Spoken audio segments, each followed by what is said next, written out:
Hello everybody and welcome back to the Overlap Breakdown channel once again. Today we are here to cover if Yan Diomande is really worth up to 120 million euros, as it looks like Liverpool and PSG are both pushing hard for the Ivorian. And to be honest, I've spent quite a lot of time, and if you've been following the channel for a few months, if not across just the entire season, this is a player that I have been pretty much obsessed with since he first broke through in terms of the skill set he has, why it's so effective for the modern day. And now he's a meteoric rise through the season with Leipzig, pushing them to the Champions League places, obviously getting called up for Ivory Coast, playing in the World Cup, starting both of his games, one of his games on the left, one of his games on the right, maybe one very good, one very shaky. So I'm going to speak to you about what my opinion is on Yan Diomande, why he's being touted as the next £100 million player. And to be honest, this is going to be quite a detailed one. So again, thank you so much for the people who are subscribing to the channel. I did check the other day, it's only now 76% of viewers who are not subscribed to the channel. So if you do enjoy the pieces, please do not forget to subscribe to the channel. And once again, I always introduce myself now because people really want to know who I am. So yeah, I'm Harrison. Follow me on HCOMUFC on Twitter as well. If people are familiar with that over there, that is me. So yeah. Let's get into it. I've got quite a lot to say on him, and straight away I want to talk about Yan Diomande's sort of breakthrough in terms of a professional footballer, why it's so unique, and why it sort of sets him apart from the other people that have gone for this amount of money at this stage of their careers, especially. I mean, we were looking before that if he does go for this amount of money, the only four players who I can see that have gone for similar values are Jude Bellingham, João Felix, Ousmane Dembele, and Kylian Mbappe, and 3 out of 4 of them are very much the best players in the world. So I want to talk to you initially just about how he's not his upbringing, but his breakthrough in terms of to get into Leipzig is a really unique one, because not just 2 seasons ago he was playing in America and then he got a move to Leganés, and then from Leganés he went straight to Leipzig, and he's played very few professional minutes in his entire career. This is a player who's been offered out to different academies, has gone to different academies left, right and centre. He's had trials at Chelsea, Crystal Palace, Bournemouth, turned down, and obviously went through it the hard way. And he's spoken openly in an interview with Sky Sports about how changing environment doesn't really faze him in any way. He looks at the change of environment as, you know, it's time to work, it's time to graft. And he's got a really, really good mentality and a really good idea and approach to to football in general. And he said when he moved to Germany, first of all, in Germany, there is no life. The life here is only work. It is work, work, and work. And this is a player who definitely, at his age, has got a very, very professional and sort of resolute mind. And Oli Werner, the Red Bull Leipzig boss, actually said about Yan Diomande when he come through, he went, what's really special about him is that he doesn't really need fancy moves on the dribble. He just relies on his timing, ball control and speed. At 19 years old, he has a good understanding of the game, knows where spaces open up. He can go far if he keeps working just as hard as he has been, and he doesn't get too big for his boots. So this is definitely a player that is, without a doubt, one of the best young attackers in the world. And there is a lot of different conversations that are being had about Yan Diomande. There's a lot of conversations talking about the effectiveness of his dribbles, his first touch, his technical security. Can he make the step up to a big 6 team in the Premier League? How does Bundesliga translate? And we're going to try and cut through all of that today. So on your screen currently, I have per 90 metrics of Yan Diomande against every single Liverpool attacker that was there last season. And we can see that when we look at this column, he is completing roughly the same amount, if not more, dribbles and duels won and possession won in the final third, more than any other Liverpool attacker from last season. And that right there is Yan Diomande's whole idea of his skill set. That is what he is good at. His value in terms of, we'll talk about it later, in terms about his versatility, playing right and left and being able to take it 1v1, his pace and power matches up really well to the Premier League on face value. He can ride contacts on the dribble. He can knock it past very, very physical defenders. He can get his arm across. He can get his legs across. He's very leggy. I think I've seen on Wisecat before, he's only 5'11", but he's got really long legs. And his ability to, you know, crash in space with them legs is really, really valuable. And for me, when I look at some of the players who are, you know, some of the best dribblers in the world, Mbappe has that really wide gait with his legs. Ousmane Dembele's got that same sort of feature. Yan Diomande is a completely different type of dribbler to them two. And whilst he has got security of the ball, he has got certain good work in small spaces. He's not someone who you would say has complete mastery of the ball. He just makes it stick sometimes. And this is a player who, without doubt, needs refining over the next few years. And this is whether or not you want to look through his career, his very young career, if you want to look through the very, very limited amount of games he's played against. And we were mentioning before all the players that have gone for this amount of money. Them players had played on the big stage and performed on the big stage and had really good reference points for the clubs to sign them even before they were signed. Jude Bellingham in the Champions League with Dortmund, Kylian Mbappe in the Champions League with Monaco, Ousmane Dembele in the Champions League with Borussia Dortmund, João Felix in the Champions League. They have really good reference points. This is a player who's come out of absolutely nowhere and has now become speculated as the £100 million winger that he could be. And it's not just Liverpool who are having a punt at it, it is Paris Saint-Germain. So why is that the case? What is so impressive about him? On your screen right now, I'm just going to just list off everything that he tops really good rankings for in the Bundesliga. And I want you to remember, this is a 19-year-old winger in his very first season in the Bundesliga with Leipzig. And whilst I'm saying all of this stuff, I will caveat this by saying his development from the first game he played for Red Bull Leipzig against Bayern Munich away on the opening day of the season, his development since even that game has been rapid. I watched some of the start of the games, the middle of the games, his international games, his most recent games. He has rapidly improved in terms of some of the ball, in terms of his touch, in terms of his mastery of the ball. And the way his trajectory looked, given all the stats and stuff I'm about to show you, is pretty favourable. And I can already see why clubs are licking their lips at the potential of what he could become, as Oli Werner was saying before. So, total take-ons in the Bundesliga this season, Yan Diomande tops it by 54 total take-ons ahead of Michael Olise with 214. His total carry distance over a stretch of grass is the second most in the Bundesliga behind Michael Olise. His opposition half take-ons is the most out of any player in the Bundesliga by 30. He has 20 direct goals and assists, and you can see the players who have had more than him there. His expected assists from open play is the second highest out of any player in the Bundesliga this season, while his overall expected assist number is actually the fifth best. So without set pieces, he becomes one of the best chance creators, if not the second best chance creator, in the entire of the Bundesliga. Duels won, he's won 186, which is a ridiculously high figure for someone who's a winger. His duels overall applied himself into is the second most out of any player in the Bundesliga. His chances created from open play is the fourth most out of any player in the Bundesliga. And his 10 plus metres progressive carries is 10 more than Michael Olise's last season with 174. So what does the data tell us? The data tells us that he's a very, very good dribbler. He's a very good dribbler. And whilst this is the case, we've seen this happen before in the Bundesliga where we don't quite know how good they are until they come over to the Premier League. And I want to explain to you what is so good about Yan Diomande's dribbles that make him being looked at as the £100 million winger very good. Well, straight away, it's his pace, it's his first step, and it's his first yard. He likes to decelerate and accelerate quite a lot, which basically in a fancy term just means slow down and start up really, really fast. He's very twitchy. There's a lot of simple but effective manoeuvres of the ball. So I'm talking shimmies, I'm talking feints, I'm talking dummies.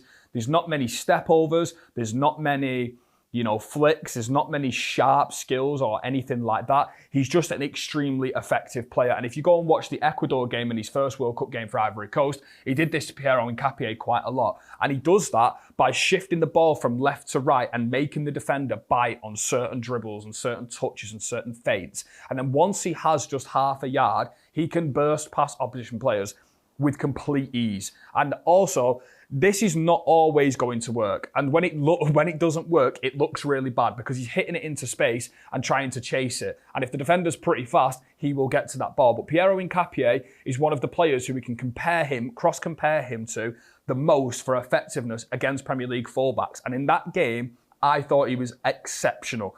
Absolutely exceptional. I thought he could handle his 1v1s, his 2v1s. When he was moved out to the other flank, he was just as effective. And I do think on the right-hand side, he split up a lot of minutes for Red Bull Leipzig across both flanks.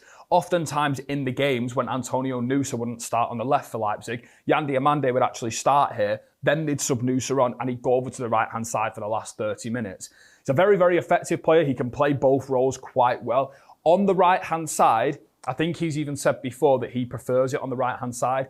He has an extremely effective kick and run, and he's more of a straight line carrier and a straight line player on the ball. The only thing I would be concerned about with the right foot is when he's dribbling diagonally through the pitch like this, he can play with his right foot inwards, but his left foot, when coming off the dribble on this right-hand side, is not as good. He's not going to, when he gets in front of the defence on the opposition's box, he's not going to try and take a shot with his left foot and try and curve it. And he is quite a two-footed player, but there are certain moments across both wings where you see a little bit more angle bias. And what I mean by that is if he's on the right-hand side, he's more likely to kick and run down the right-hand side to get it on his right foot to then smash it across the box. That's more of his favoured routine. Whereas on the left-hand side, you will see him attack the defender more diagonally like this with the ball, taking it inside. And he's more favourable than going inside, but he can still go outside. But you see a very different player depending on what side he plays on. On the right-hand side, I would say the effectiveness of his dribbles is better. I would say that. Unfortunately, we can't compare sort of right-sided dribbles versus left-sided dribbles, but if we could, I would see probably a better success rate on that right-hand side, simply because when he can kick and run on that right-hand side and then receive it on his right foot after he puts it into space, he can just basically get rid of the ball. And his off-ball running, his speed without the ball is incredible. And I've got numerous amounts of examples to show you on this. So the first example I've got right here is against Bayern Munich. Now, I want to show you this example because this is exactly what we're saying about that right-hand side. So this is in a more favourable situation where you're going to see him for the likes of PSG and Liverpool. So we can see here he's squared Ito of Bayern Munich up right now. This is in the 6th minute. And we can see he's squared up diagonal and he uses the run of Riddle Baku to then go inside with the ball. He comes inside, he's getting 2v1'd off Luis Diaz and Ito. We can see where he comes into the box on this picture. He's right on the tip of the box. But then what does he do? He almost flicks the ball down the outside between two defenders to get it on his right foot and breeze past them to go down the line. And his timing, as Ole Werner was saying before, his timing of touches 1v1 to get half a yard and to get into that space, that is something that you can't really teach, you can't really coach. It's more of a feeling, it's more of a skill to have that and to understand when to do it, the timings to do it, how favourably you can make it happen. But the one thing I will say is on this cutback here, Antonio Nusa, for some mad reason, doesn't finish this. And I watched all of Yan Diomande's dribbles on Y-Scout, and most of them were following a knockback across the edge of the box. And I'm talking, if he can knock it down the line against this fullback and get right here, the cutback is therefore on. And the amount of chances that Yan Diomande created from that separation, from that kick and run down the right-hand side, and then smash back across, the amount of chances he created that the Leipzig players should have finished was ridiculous. And I'm being really I'm being critical when I say that as well.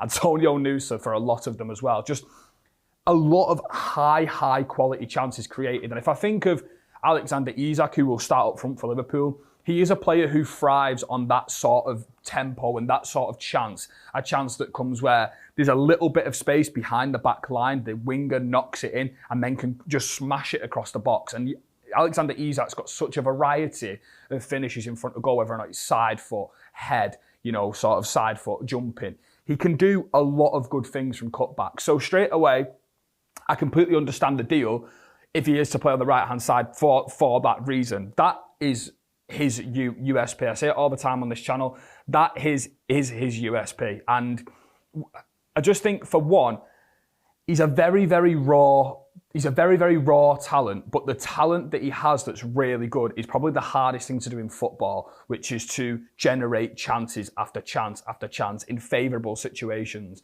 This cutback opportunity in football is probably the most prominent goal scoring mechanism you can find in football.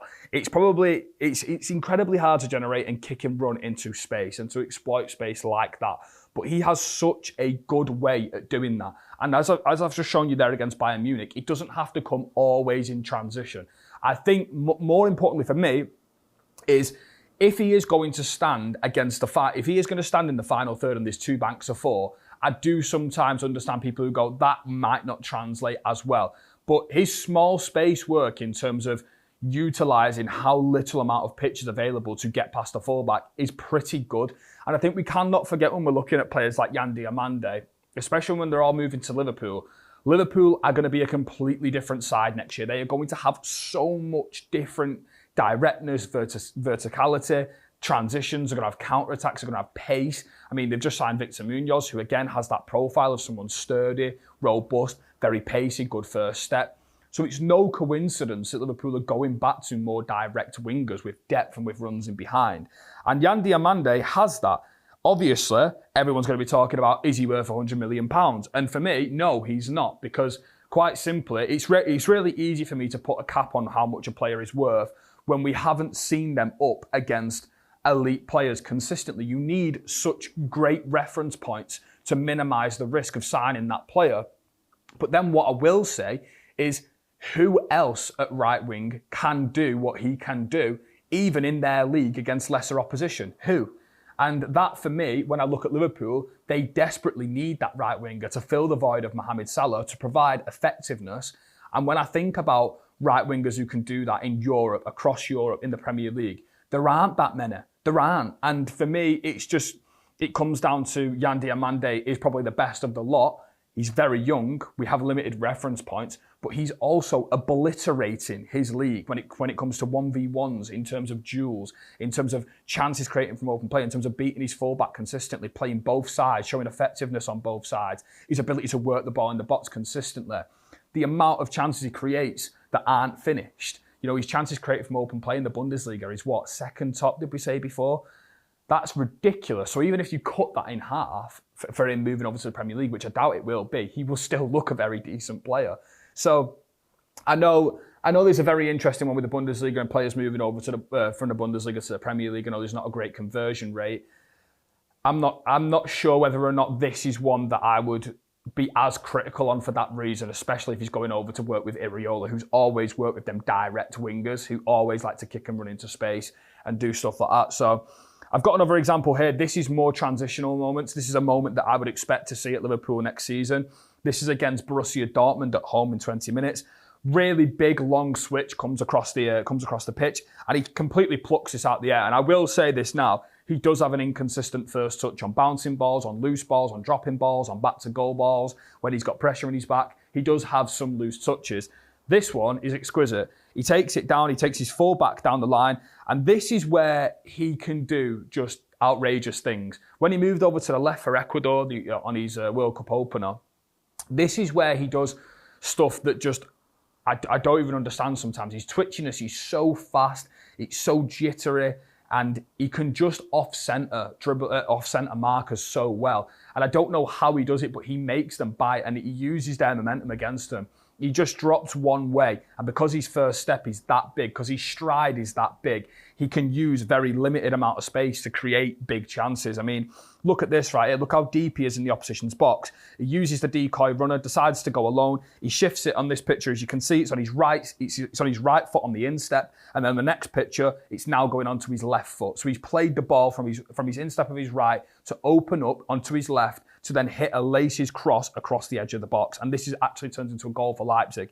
So this situation right here, that ability to off-centre defenders really well in tight areas and work consistent crossing opportunities throughout games, is going to be the main reason Liverpool are looking at him, because the depth from the wingers last season was not good enough. And it was Rio Engamoa who was the one off the bench who was consistently driving 1v1, generating chances. And it's no coincidence that him and Diomande's dribble numbers on that graphic before were so close together. There was no coincidence about that. So, yeah, I think I want to show you some more stuff. I want to show you some more of his ability to use his body and his ability to ride contact and his ability to shift and have that agility when he's faced on his back with pressure. I think this is a really good example right here, and this is against Freiburg, and this is actually in his last game that he played at the Bundesliga season. He receives a ball in this position on your screen right now, so it's a straight ball. He's got direct pressure on his back, and again, his first touch is so good to cut around his marker. And I can't describe to people how hard it is to roll someone on your back with two touches and go around them to get to the ball. And he does that with such ease because he's so good and sturdy, and he's so good at bouncing players off and using them first two steps to get his body in front. He doesn't even that much use his arms to get in front. You often see leggy midfielders like Pogba, Dembele kind of go through the pressure with their arms. He does it with his legs and just sheer power, and his sheer power to blow past players. And we can see here, he then generates this massive opportunity right now, which is he cuts through the middle of the pitch with a direct central carry now, brings it to the edge of the box, and this shot is a really good finish, actually. So Yeah, I think this is a player that fans should be excited about. Obviously, there's always going to be concerns with him. I will say a few concerns after I've, talked about how good he is at creating, sort of how good he is at attacking space, how good he is at beating his man.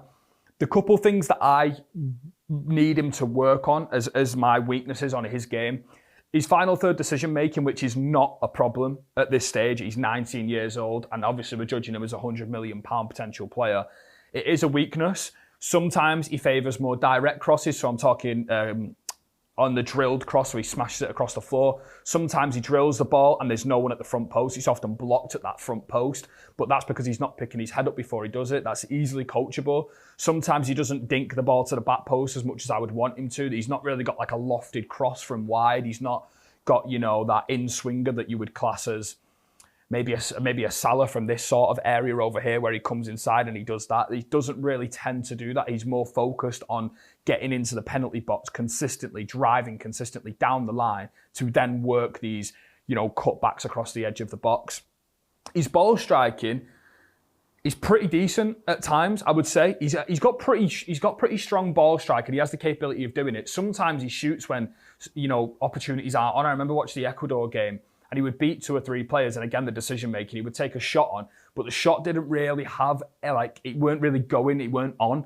And sometimes I do understand that young dribblers, want to cut through loads of pressure and then have a little shot at goal. But these are more problems that I would say are coachable, are manageable, are fixable. The other stuff about the technical, consistency in terms of his touch is pretty shaky. Like, I'm not going to lie to people, and I know it sounds obscene that we're calling this a £100 million potential player, and he does have some loose touches, but I genuinely believe that's because of his background in football. The fact that he's been, playing at so many different academies. He's not, a Barcelona winger where there's these non-negotiables built into his game, or a Cobham midfielder or something like that. He's just straight been at so many different things, and I feel like he's got that raw toolage that attends himself really nicely to when he's going 1v1, and his creativeness on the dribble, his different solutions on the dribble, angles that you wouldn't usually see a player go at are really nice, but then it also comes with the flip side of sometimes the loose balls can be a bit ropey. But I want to say, obviously, Iraola had Semenyo at Bournemouth, and Semenyo had very similar concerns at Bournemouth, and he made him into a world beater at Bournemouth. And he had similar situations where he had a lot of dispossessions, a lot of miscontrols, a lot of first touch worries, but his style maximised what he was good at. And what he was good at is very similar to what Diomande is good at, which is these constant, penetrating the box from wide areas, getting in good situations on and off the ball to cross, to shoot, to use both feet. I think this is a player who Iraola would have a lot of success with in terms of building him up to be something really special. And yeah, I think he's a really, really exciting player. I think he's a really fun player to watch. And whilst he does have technical inconsistencies, this is a player where Liverpool have got to spend big on a right winger this summer, in my opinion. If they want to give Iraola the backing to get Liverpool back to the top of the Premier League, they have to spend a lot of money on that position because they've lost Mohamed Salah. And in my opinion, I would rather spend big on him and get another maybe versatile forward option. Maybe that's Victor Munoz, I don't know. But you can imagine already that it could be Rio Ngamoa, Isak and Yan Diomande. And I think that service into that number 9, the constant 1v1s, the constant threat in depth and behind, that is what I think of an Iraola-like player as. 2 very tricky wingers who are durable, who can take players on, who can shoot off both feet, who can chance create, who can knock it back across the box. I think that front three suits that style really well. I think it's a relentless front three, one that's going to take you on every single counter-attack they're going to be exhausting to play against. So, yeah, I'll show you one more example here, and this is again just talking about that dribbling. The dribbling aspect that on the left and the right is really good. So, again, this is more of a situation where it's a bit of a more unsettled block in the same game against Freiburg. This time he's starting all the way on the touchline on the left-hand side. We can see he approaches the dribble diagonally, comes inside on his right foot, and then he actually looks to play a 1-2 directly off him. So if I can just show you on the board what I'm looking like here, he's got a fullback here. And this is something I was hoping to see a lot more in his game that I think he could, again, end up working on, which is if he's combining with these runners, like with these Kirkes runners or this midfielder inside here, I want to see him give and go and play bounce passes off each other, because he generates so much threat on the dribble, and opposition teams are so, they're so used to him now that they actually leave a little bit more space between him. But one thing they can't do is stop that running. They can't stop that sheer pace off the mark. So sometimes it doesn't always have to be a dribble. Sometimes it doesn't always have to be a kick down the line. Sometimes you can play off him and then run through or run underneath or in behind like so. And that is exactly what he does on this example here. He plays a lovely 1-2 off the interior there and then gets it back in the box, and it's a little bit more of a ropey finish. But yeah, I think this could be a really, really good player. Money's always going to be the issue, of course. I think he's a really, really humble guy as well. I mean, I know I've seen a video of him saying like he doesn't want to do interviews, but I think he's a dedicated grafter and someone who really does love football. And I'm talking about sort of some of the stuff that he's been through in his career already. The amount of times he's, come back from being let go from an academy or going a different path. And he's even said stuff about the environment not fazing him and that he's always chopped and changed his entire life. He's used to change. That, for me, as a youngster going for that money, that's a really good due diligence sort of green spot, like a green tick, because he's someone who has done that multiple times. So, yeah, I think he's got really good mentality and really good mental strength. And I mean, he played unbelievable in his first ever World Cup game. I mean, this is his debut season in the Bundesliga and he took it in his stride. And it was someone who I watched in the first 8 games of the Bundesliga season who was learning his trade very early on. And then when it started to click, he just gradually got that little bit better, which is such a good performance indicator and trajectory indicator for him to make a next step and take that next step in his stride. But again, it will all come down to the money. So I think the main concerns I would have is just purely with the Premier League, the 2v1s against deep blocks. How many more transitional moments does he get under an Iraola? Does Iraola cater that style to them wingers who can take him 1v1 consistently transitions? If he does do that, Yan Diomande will be great. He will look like one of the better wingers in the Premier League. He will. But if it's a style that Iraola looks to go to, which is a lot more controlled, build up, 2 banks of 4 against him, then I don't think he's someone who will look like a £100 million player. But obviously, that is for Liverpool to decide. So, yeah, a player I've genuinely been interested in all season long. And I mean, to see him going for this amount of money really does put into perspective how crazy modern football is. He was a player at the start of the season that I was saying, I really like the look of him. He's got really good dribbles. He's got an eye for goal. He's 2-footed. He's 90, I think he was 18 at the time when I was watching him, and I was like, he's brilliant. He could really be one to watch out for. And this is a player usually you get to see go to a Brighton, a Brentford, a Bournemouth, and then you'd pay the 100 million. But now it's just getting to a point where, because every single club is looking at all these best elite European talents, everyone's trying to get in before each other. And it ends up in a situation like this when you're seeing players like Yan Diomande, 19 at his first World Cup, just had his first proper full season at RB Leipzig, getting touted to 2 of the biggest clubs in Europe, or 2 of the best clubs in Europe, for £100 million. So yeah, best of luck to him. One of the player that I really did enjoy watching when I was researching him, and I have watched him all season. So yeah, very good player, and I wish him the best. But thank you very much for watching this episode of the Overlap Breakdown. And if you did enjoy, please do not forget to like, comment, and subscribe to the channel. And we will see you next week for more analysis. This has been a Global and the Overlap production.